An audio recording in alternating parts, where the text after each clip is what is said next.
I'm a clinician here at Corazon, and I am a licensed independent social worker, and I am a licensed addictions counselor, and I specialize in trauma as well as a couple other things, but we're not talking about those other things today. We are going to be focusing on, well, trauma mostly. So today we are going to be talking about when childhood goes into parenthood. We are not talking about parenting skills. So if that's what you're looking for, that's not what we're talking about today. But stick around. I think it'll be pretty informative, pretty cool. So we're just going to go on and jump on in. Okay, so this is what I'm hoping that you will get from the presentation today. These are our objectives. So we're going to talk about a lot of things that a lot of people experience that actually there's a lot of stigma around it, but I'm going to normalize some of these behaviors today. So we're going to talk about what kind of negative life experiences that would echo into parenthood. A lot of times people think that that's going to be trauma. PTSD events, but that's not necessarily true. So we're going to talk about what kinds of events those might be. We're going to define what trauma actually is. And I want to talk about symptoms that do show up in parenthood, like what does that actually look like? So you can be on the lookout for those things. And then we're going to talk about, well, what are some myths that about parenting that keep us stuck in some of these places? And then what can you do?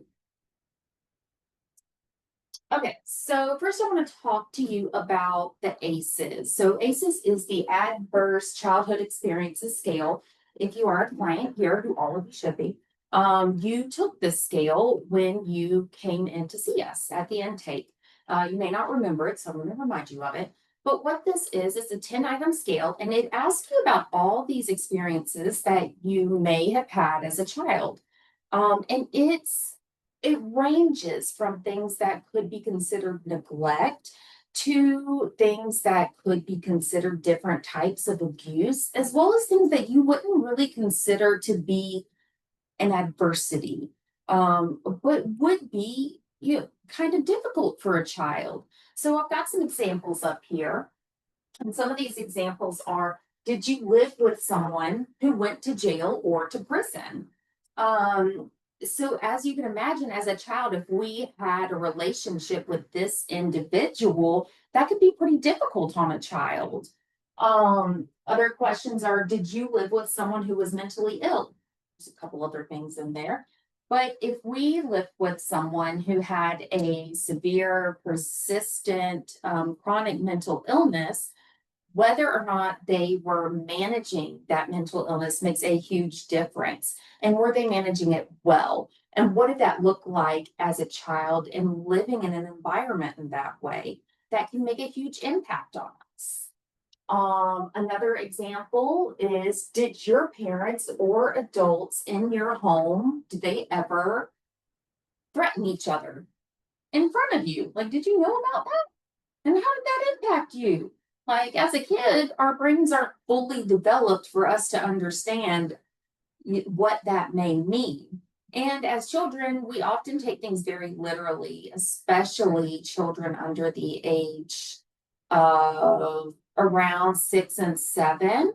And of course, that continues. And if you think about some people as adults, some people take things very literally anyway. So what does that mean? And then if we start adding all of these adverse childhood experiences up, what does that mean as an individual? I'm curious if y'all can even see these PowerPoints. Is this looking kind of tiny? Yeah, we'll share it with them when we share the recording. Okay, cool. And so what this ACEs study showed was they gave it out to about 17,000 participants. This was back in the 1990s, y'all. So this is a huge study. We reference it a whole lot in the social sciences. And what it saw was that about 20% of people had 3 or more adverse childhood experiences. And that had a significant impact on health. And as you can see, 4 or more of adverse childhood experiences showed a lot of things, but what's relevant to us in this presentation is that it had an increased risk of over 1000% of drug abuse. Depression risk went up by 460%. Suicide attempts went up over 1000%. And then there were other very chronic health risks as well. All right, so what are some other difficult life experiences that may show up later as adults when we are parents? All right, so intergenerational trauma. I'm sure that some of us have started to hear about what this is, right? And then we have the TikTok definition, which we'll talk about later, right? About what intergenerational trauma is. But I'm gonna tell you what it really is, because TikTok gets a lot of things wrong. So, intergenerational trauma is when someone in the family has a trauma happen to them, right? So we're going to pretend that grandma had trauma happen to her. And as a result of this trauma, she starts making changes to how she responds and reacts to her environment. And these changes impact the rest of the family, right? So we're going to say that something happened at night to grandma. Grandma no longer allows anyone to come over after 6 o'clock because it happened in wintertime, right? No one is allowed to visit the home after 6 o'clock. Grandma gets very anxious about things. The whole home is shut down. No visitors, nothing, right? And this is just an example, y'all. Y'all come up with your own. But now this has become such a concern for grandma that she makes sure that grandpa doesn't have any visitors over, that when they have children, that none of the kids can have visitors over. Absolutely nobody's coming over after 6 o'clock at night for fear of what that means. And so these behaviors intensify and everybody continues to follow what grandma tells the family to do because they love grandma and they want her to feel safe. But now the family begins to think that this is normal. So when your parents, who let's say mom, when mom grows up, she believes that these behaviors are normal. So she instills this in her new family, right? So dad, nobody over after 6 o'clock, right? So when they started dating, mom was home at 6 o'clock, right? And so now when they're married, the wedding was done at 6 o'clock, right? And now y'all have kids, everybody's in by 6 o'clock. Does that make sense? So it's not that grandma's trauma is continuing, but it's that the behaviors that she is using as a survival skill is now continuing. So that's what intergenerational trauma is. Does that make sense? Mhm. All right, cool. All right. So survival responses are passed down. Other things that can be difficult life experiences are going to be ongoing stress from pervasive, difficult conditions. So these are going to be things like poverty, right?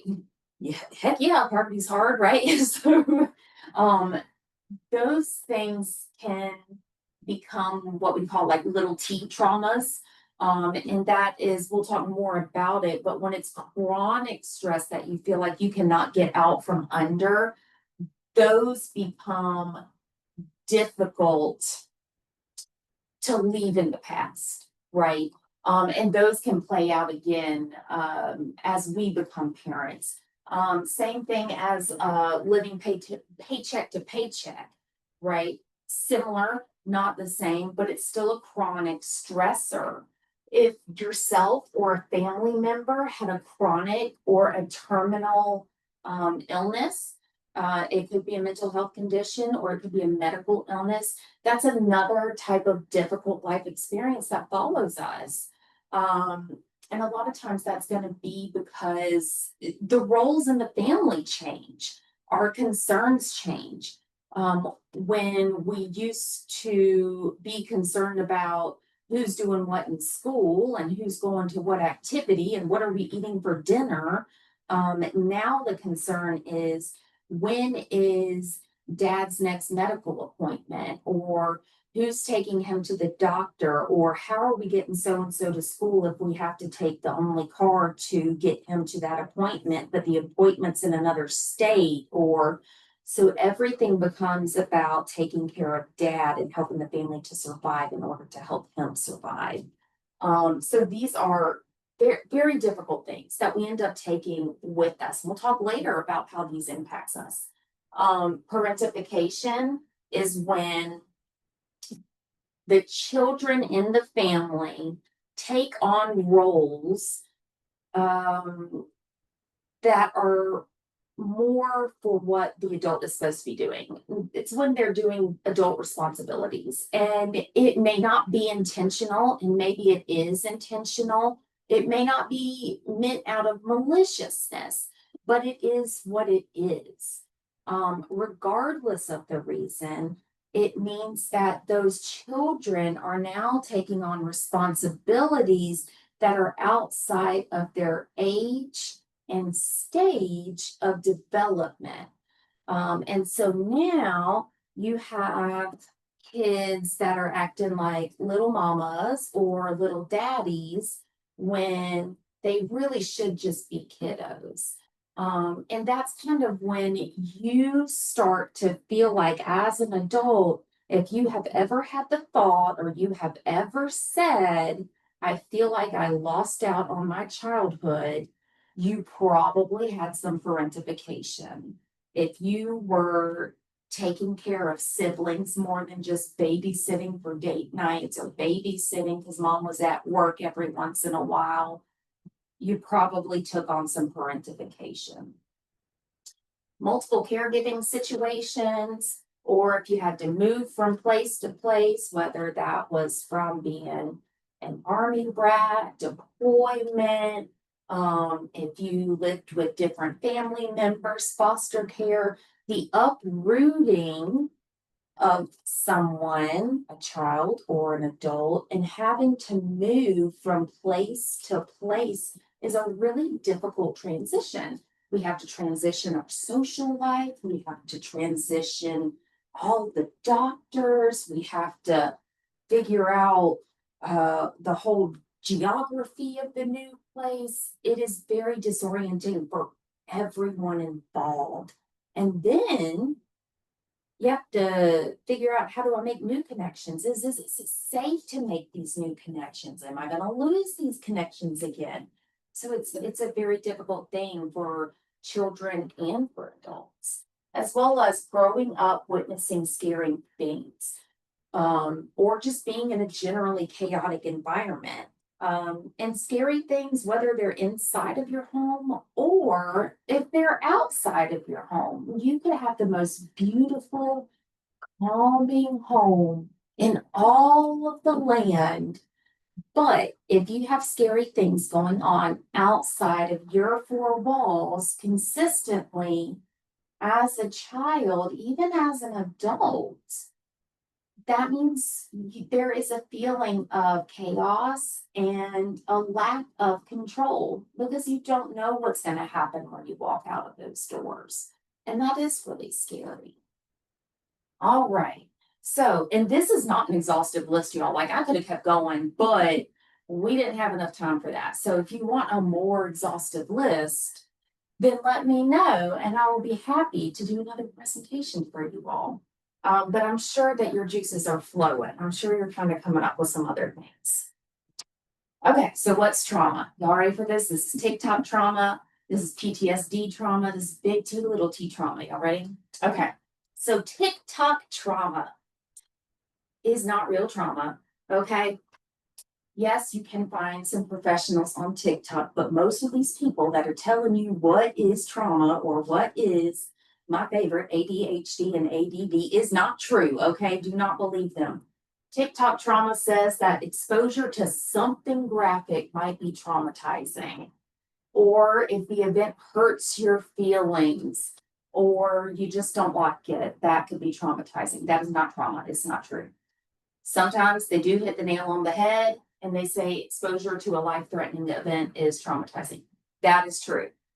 But when your favorite book character dies, I am sorry, it is not trauma. So it was very sad when Dobby the elf died, and I did cry rivers, and it was so terrible. but it was not a trauma to us personally. I'm sorry. But what a trauma is, this is big T trauma, okay? So trauma is exposure to a life-threatening event that you have experienced personally, a serious injury, so that you thought somewhere on your body you were going to lose function, right? And you're like, oh my gosh, I'm going to lose my arm, right? Or it's never going to work again, right? Okay. Or sexual violence to you personally, or to someone very close to you. So that's like a very close friend, a very close family member, or if you are an emergency responder, someone who is like hearing or seeing the details of this over and over and over again, and we call that secondary trauma. So that is what big T trauma is. Does that make sense? Mm-hmm. Okay. The rest of this criteria is the criteria for PTSD over the course of several months. So there you go. You're welcome. Little T trauma does not meet the criteria for exposure to a life-threatening event, blah, blah, blah, blah, blah, blah, blah, blah, blah, blah, blah, right? All the stuff I just said. But it is what we talked about earlier, where you have this chronic, ongoing stress that feels like it's never going to end. And these are stressors that do impact greatly the quality of your life. So these are going to be things that it's almost like if there is a sidestep, it could kill you, right? So if you think about like ongoing poverty or ongoing life paycheck to paycheck, you really have to budget that stuff. If you think about a sidestep with that and you miss one of those paychecks, oh yes, your life is greatly impacted. Your behind is out on the street. You don't know where your next meal is. That is a little T trauma.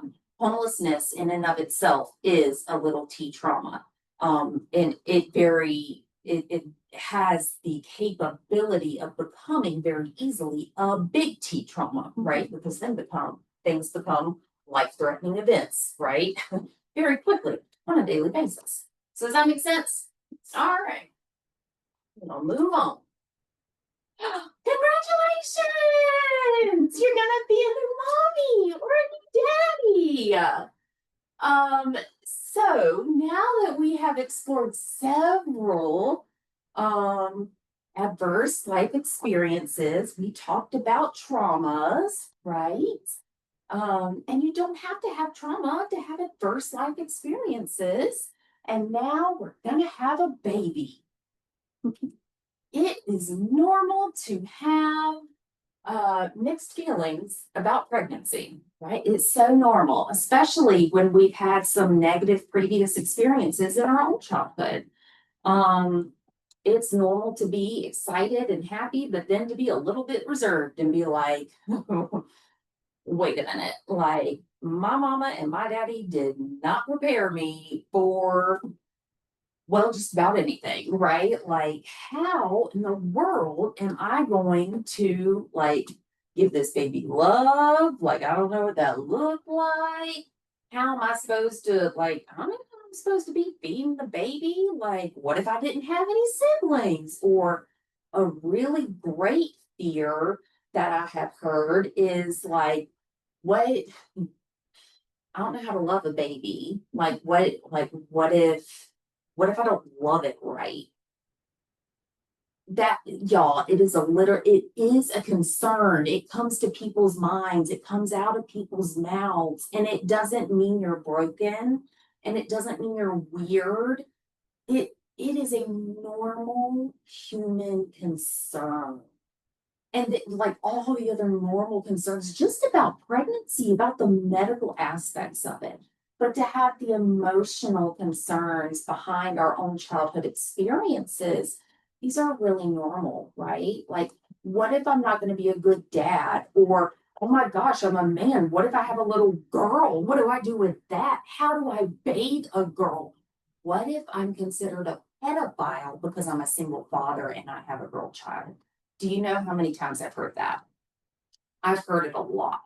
And I want you to know that not only is that a normal concern, and it's a really scary concern, but it's something that we can show you how to be a great mom and a great dad and how to work through your own stuff and still be okay. And I just want you to know that these are normal fears, right? These are normal fears. And I promise you won't break your baby when it comes out, and I'll tell you another secret too, is like people drop their babies and babies do roll off the couch. And like all these really scary things that you think are gonna happen and could happen, like they happen. And and babies are still like they're okay and you're okay and we're gonna make it. It's gonna be okay. So we're gonna go to the next slide. All right, so common emotional experiences that we have in parenting. Self-doubt, look at that, the top of the list right there, because there isn't actually a parenting manual. And there are a lot of them. There are a lot of them. They're written by celebrities, by doctors, by therapists. TikTok, I'm sure there's some TikTok parenting books. Do not buy them. Please don't buy them. Just don't do it. Go find another one. But there's a lot of self-doubt, and that's normal. There's a lack of confidence in parenting choices, and it makes so much sense if our parents weren't the best and if they weren't making great choices, and we know it, right? Um, there's anxiety because of our own background, right? And sometimes there's disappointment if we have the kiddo and we're like, okay, this did not turn out like I thought it was going to turn out.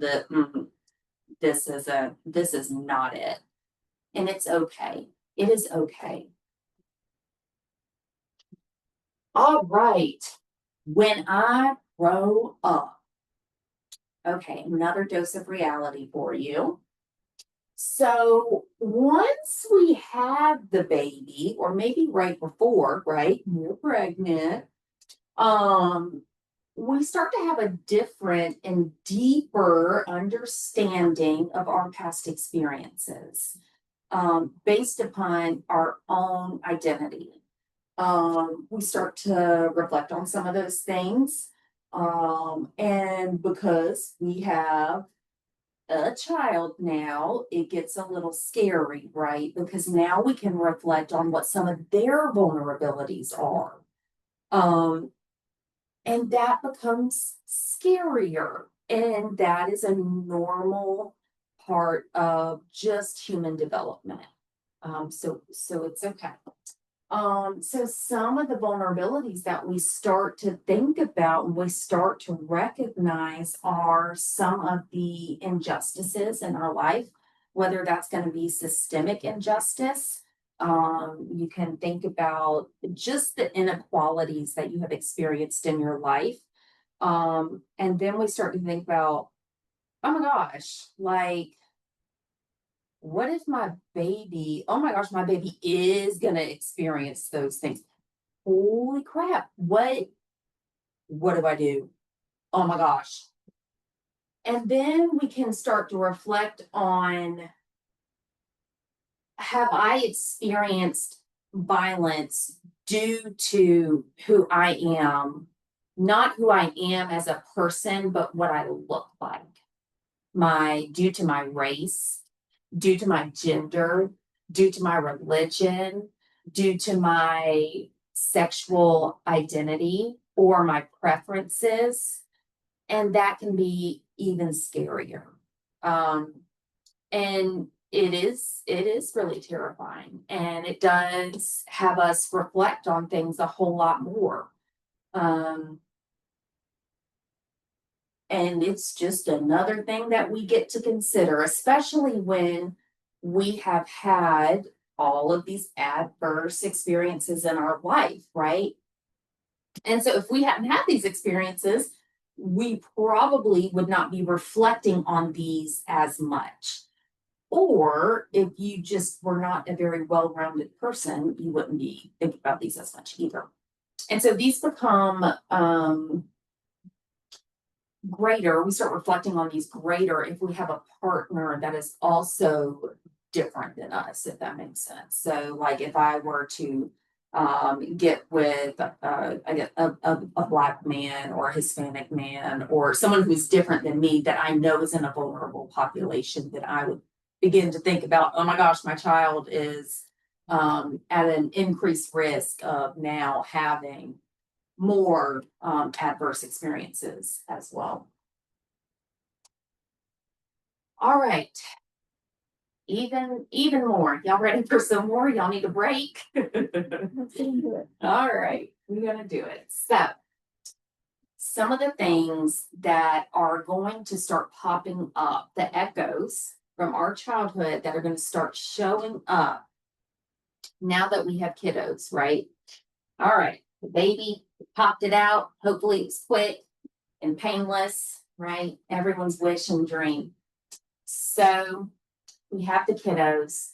The things that are really going to start popping up a lot for you are going to be things from your experiences, like unmet needs that you had in childhood.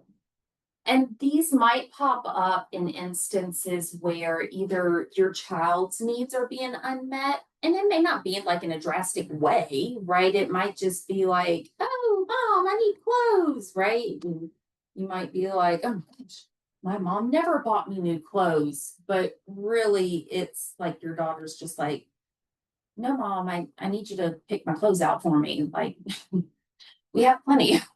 just I need help getting dressed. Right. So, but that is so normal, right? For someone with a background who either there was not enough money to get new clothes, or your parents were not providing for you, or provisions just were not made for some reason for us just in a normal day-to-day life moment for us to go back to that. And it's not always going to be something dramatic. Sometimes it is, and sometimes it isn't. But those things will pop up are unmet childhood needs. Other unmet childhood needs that may pop up are nurturing, right? So, like if you're holding and loving your child, it may pop up, thoughts of or feelings of, I didn't get this, or I needed this, or I wanted this, or you may feel like, I don't know how to nurture my child. Either the baby is crying and you're like, I don't know why this child is crying. I've tried to feed it, I've tried to burp it, I've changed its diaper 3 times, and like I know the diaper is like that's not it, right? And we just don't know that the baby just wants to be held, right? That skin to skin contact. So sometimes we just aren't making some of those connections, or maybe the child is older and they just want to be around you. They want that touch, they want that affection, and we just don't, we're not comfortable with that, or we don't know what that feels like and looks like to make that connection. Or it could be about making decisions about care. Like, if we never went to the doctor, like, how do we know when we're supposed to take that kid to the dentist, right? Or how do I know when I'm supposed to take you to the doctor for a rash? Like, I don't know. My parents never took me. They just, and they just put me in the bathtub and said, here's some oatmeal or something. So if we never got to see what that looked like, then we won't know how to make those decisions. Other echoes from our childhood, we can see ourselves and our children's behaviors, right? Once again, there's the good and there's the not so good that can be concerning from us, right? So we can see ourselves in their quirks, right? You hear that all the time. Oh, she gets that sassiness from so-and-so, right? Or, oh, she looks just like her daddy. Or he gets that love of digging in the dirt from, I don't know, Bob the Builder. That's what I said about my brother. But other quirks that the child has. Oh, You know, their daddy used to do that all the time. And now I see he's doing it too. And so sometimes that's endearing and sometimes that's scary because it sends us back to like, oh my gosh, if he's doing that like me, then are the same things that happen to me going to happen to my child? So we get some kind of distorted thoughts, and we'll talk about that in a little while as well. We can see ourselves in our child's temper tantrums. Like, what does that mean? Everyone has temper tantrums. I need you to know that. But that may also mean like if my child's having a temper tantrum, I am going to bet you that at least 90%, if not 95% or more of you have the thought or have said aloud, ooh, if I did that, someone would have snatched me up. Like, how many of you have heard that? Somebody in your life has said that about someone. I cannot tell you how many people have said that, right? Grandma would have grabbed a switch off of that tree, right? So we can see ourselves in temper tantrums. And so that can, our own experiences can come back from that. Whether it is like we see ourselves in that child or we see what happened to us when the child is having temper tantrum, or we may just like once again may have a hard time making decisions about like, okay, well, I know what happened to me. I don't want that to happen to my child, but now what do I do? Right? We may also relive our traumas through our daily care routines with our kiddos. And I mean, that's daily, y'all. That comes up daily. So I just have just a few things up here.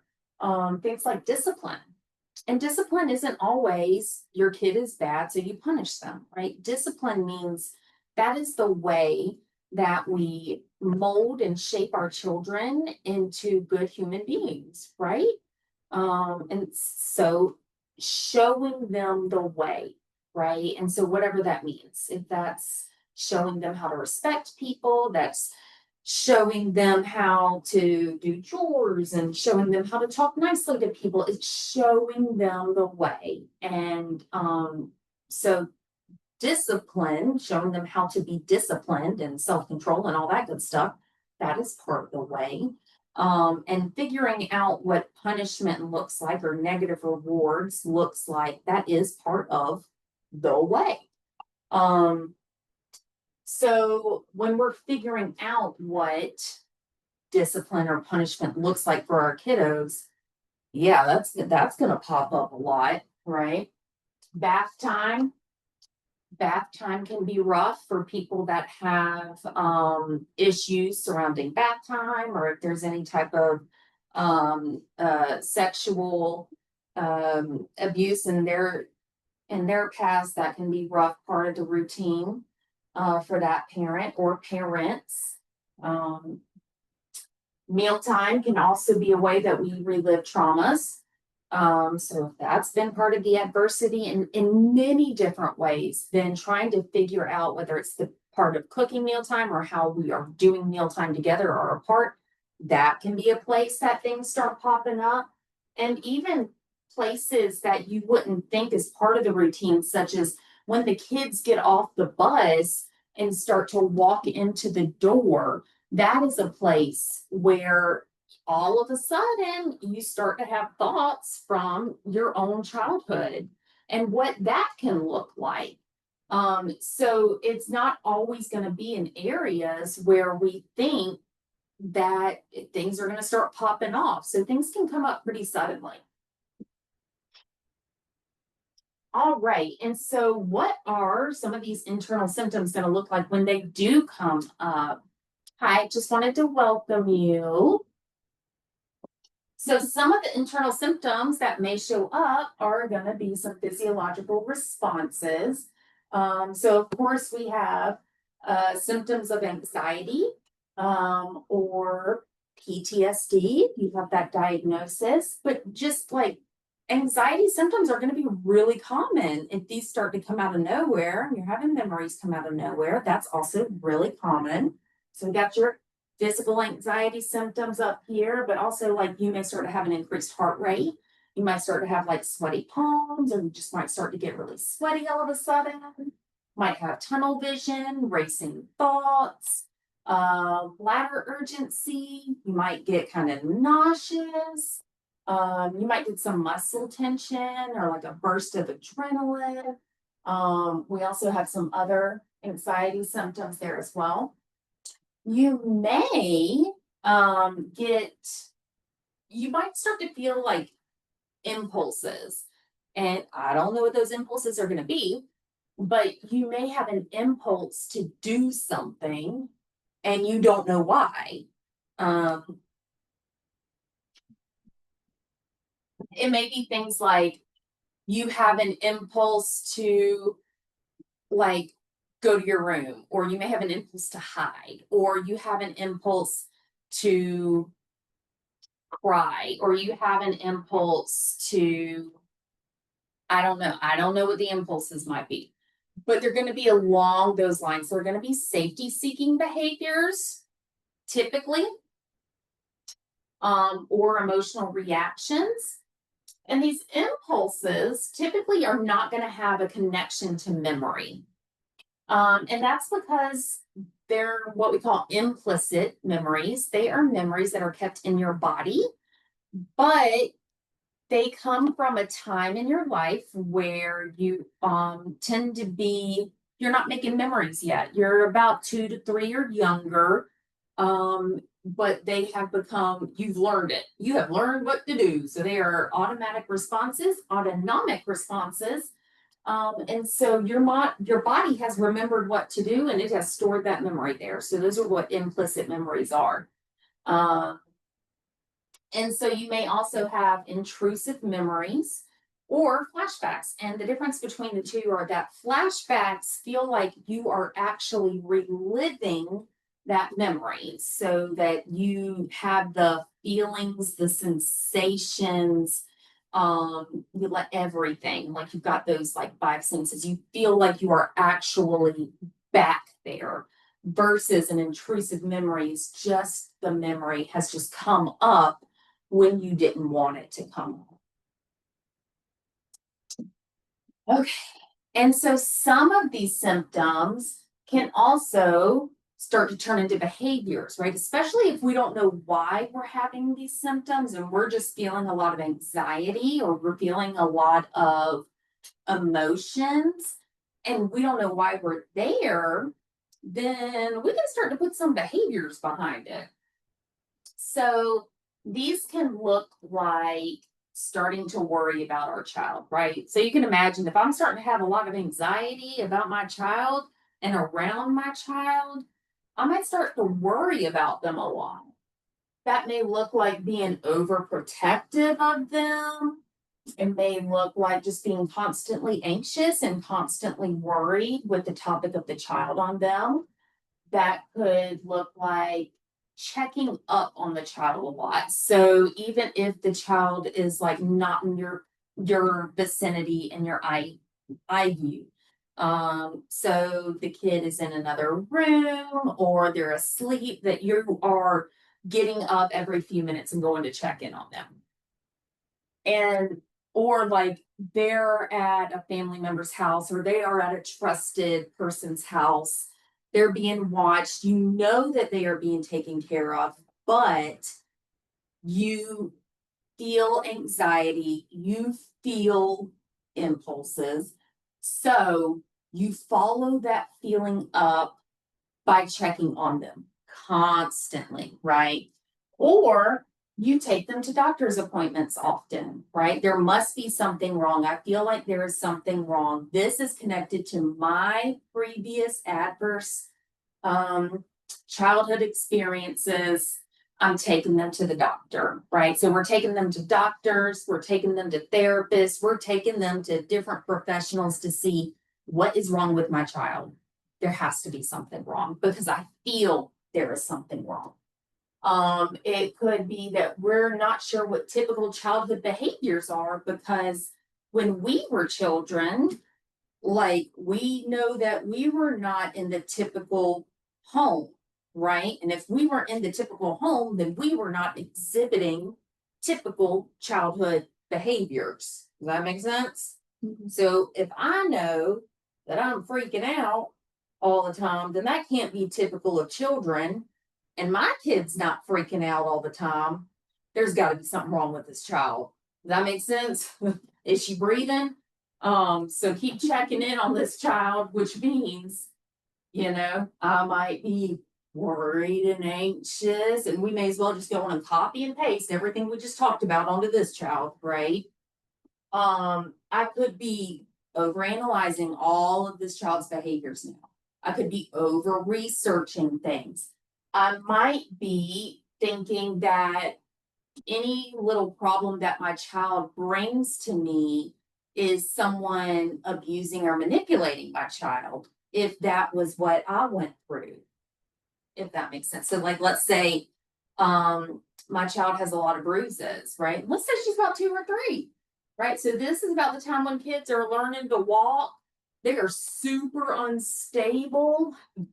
So if you've had that experience with children and you watch them walk and they're super wobbly, this is the time when we start to childproof everything, right? And you have to put everything out of reach, because if not, they're going to get their hands on it. And then inevitably, things happen and things fall and things crash. And so around this time, and around like 9 and 10 years old, children are just super clumsy and they always have bruises. They always have bruises.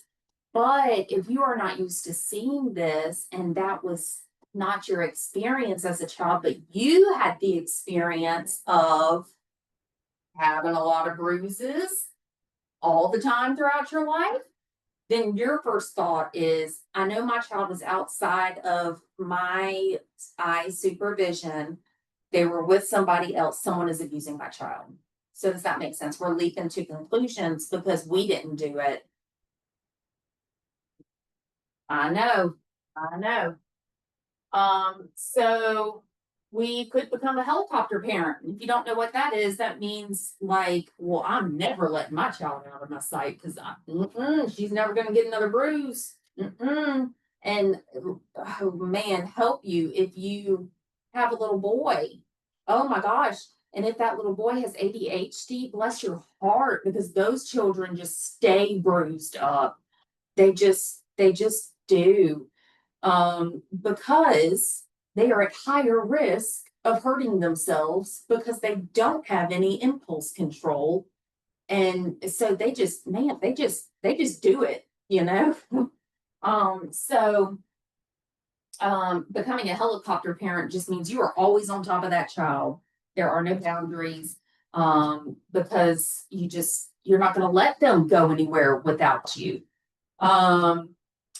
If you're not sure what typical childhood behaviors are, you often believe the common myths of parenting a lot more often as well. So we'll talk about those also.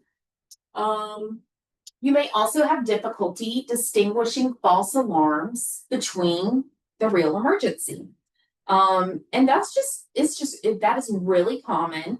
And none of these are to say anything bad about anyone as a person. It's just, these are very typical things that happen when we have adverse experiences in our childhood or growing up. So when we have had difficult experiences that we're trying to work through, these things come up in our parenting.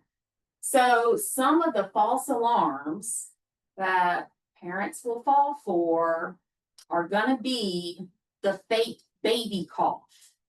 And I so want to know how many people have raised their hand for who has fallen for the fake baby cough, because it is a real thing and it happens between 6 to 9 months old, when the babies learn that if I cough, mom and daddy come running, right? Who has taken their kid to the doctor for countless appointments for the fake baby cough? And then as kids get older, they learn my mama and my daddy love me and they want what's best for me. How can I manipulate this? Right? just like the fake baby cough. Most of the time it's out of love or selfishness or self-interest. Call it what it is, we fall for it, right? You may feel disconnected from your child and or your partner. This is really common if we have a history where we did not have good attachment with our own caregivers.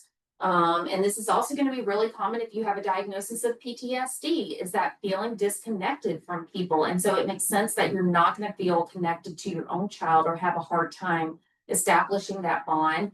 Or if you have postpartum depression, that's going to also play into that.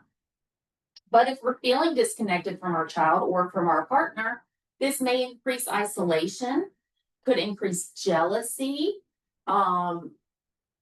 depression, just go on and name any other emotions that you may be feeling. So we're going to continue on. Oh, goodness. You may also have a hard time creating an identity as a parent or as a spouse if that didn't show up in your past.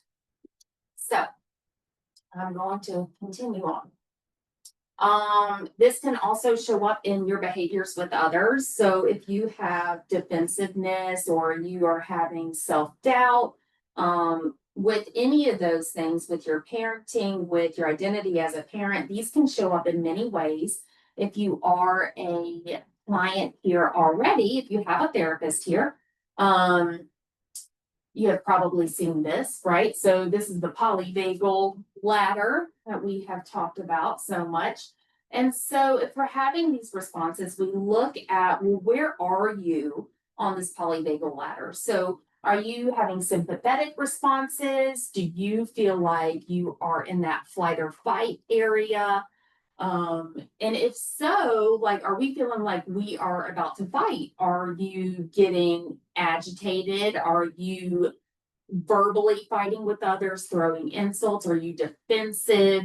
What is happening in that area? Or if we're experiencing all of these things and we're feeling overwhelmed, these behaviors could also look like the vagal responses, right? I'm feeling overwhelmed. I cannot cope with any of this. I'm shutting down, right? So imagine any of the things that we've talked about. The response could be, I'm freezing. I cannot make any decisions right now, whether it's with parenting or with my spouse. It could be isolation. It could be, I need to walk away, right? It could be leaving the house. It could be, what could look like abandonment is what others say. It could be shutting down. And so when we see these responses in our partners as well, please just give some grace and imagine that they may also have some adverse backgrounds. All right, so we have a few common parenting myths, and I'm just going to throw them all up there because we have 10 minutes left. So, with all of these adverse life experiences that color our perceptions, right, of what parenting might look like, but we want to make changes. And so now we have all of these thoughts and all of these feelings that we're combating. We a lot of times may fall into believing some of these myths. So, just a couple of the myths. I'm going to say one that comes up that's really common is that my child is not behaving like other people's children, so I must be a bad parent. Or my child is not sleeping through the night, I must be a bad parent. My child is beating kids up, I must be a bad parent, right? That is not true. If your child is not behaving the way you taught them to behave, that does not mean you are a bad parent. That means your child is acting out. Or if your child's not sleeping through the night and it's a baby, that means your child is dysregulated. It does not mean that you are a bad parent. So there are a lot of other parenting myths as well. Let's say only the first couple of years of parenting are supposed to be hard. that's not true. Like, that is not true. Parenting's gonna be hard the rest of your life. The reason the first couple of years of parenting are super hard is because you don't get any sleep those first few years. You just get sleep the rest of the time. Maybe, hopefully, if you don't have anything else going on, but and hopefully you don't have kids back to back, because then no, you don't get sleep. But the first couple of years of parenting are hard because you're not getting any sleep. But there are different stages and ages of children, and each age and stage comes with its own developmental tasks and difficulties. So you are constantly teaching your children and constantly molding them and shaping them with discipline. Y'all remember that? So we're continuing to go through that, through each age and stage, all the way to death, which is the last one. Yeah, parenting never ends. Legally, you can kick them out at the age of 18, but it doesn't really end if you still have a good relationship with your children, and if you have worked through these symptoms and want to continue with that. Parenting does not ever end. I still need my parents, and I am not 18 years old. I still need my parents. So this is our last slide. What can I do? I know all this information now, so what can I do? Well, recognize what is happening, right? So we've gone through a few symptoms. If you feel like you enjoyed this, you learned some, you want to know more, please let us know. I'd be happy to do more. I can easily make this so much longer, or I just send us an email. You can talk with your therapist about it, but just recognize what is happening when it's happening. And that right there will take you so far. Self-care, like, y'all, really, you have to put your own self-care into your life. That can look like having yourself a timeout. Having adult timeouts is a gift. It is self-care. Kids get timeout, adults get timeout, and it's beautiful. But self-care is exercise. It is eating right. It is recognizing when we need a break because we are overwhelmed as all, as well. So frou-frou self-care, as well as exercise and taking time to yourself and recognizing when you're overwhelmed and you need a break. Educating yourself, that's what y'all are doing today.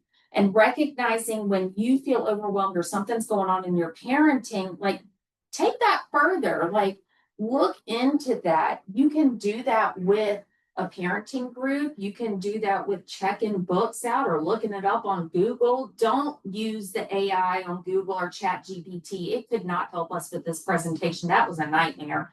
But other resources is great. So support, like, talk to other parents. I'm really hoping that y'all kind of got the idea that these things are common. Like, talk to people you have good relationships with. Talk to your siblings. They went through the same thing you went through. You can talk to other parents. There are a lot of parents here that are going through the same things. We have parenting groups here that are going to be starting up in the next month. We have a parent-to-parent peer group that's going to be starting up. It's going to be phenomenal. And once again, talk to your therapist about some of these responses too. And if you don't have a therapist, I'm here and I'm available, and I would love to talk to you about more. We do have a few questions. If you have any questions, if you want to put them in the chat, I would love to answer any of them. Or if you want, you can email me as well. Yeah, we do. We've got a few minutes left.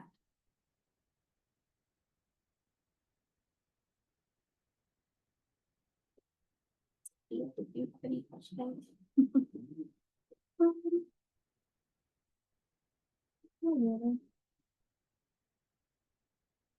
I'm like 50-50 on having kids, but it was very informative with all that stuff. Because it is always a worry that some of your stuff will go on to the next person. Oh, yeah. You know, something I tell traumatize anybody, but you know, I think we all pick stuff up in life, so everyone can benefit from therapy, whether it's talking about your parents in therapy or talking about your job or talking about, you know, just life in general. I mean, people are going to be in therapy anyway.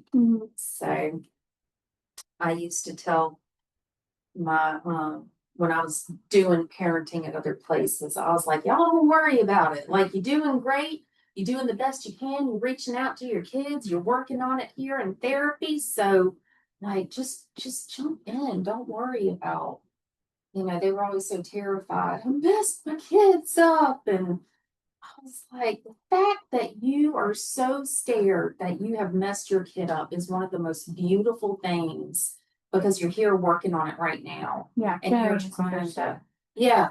And you are trying so hard right now to just reestablish those relationships. So don't be so terrified, because they're gonna come back to you, you know.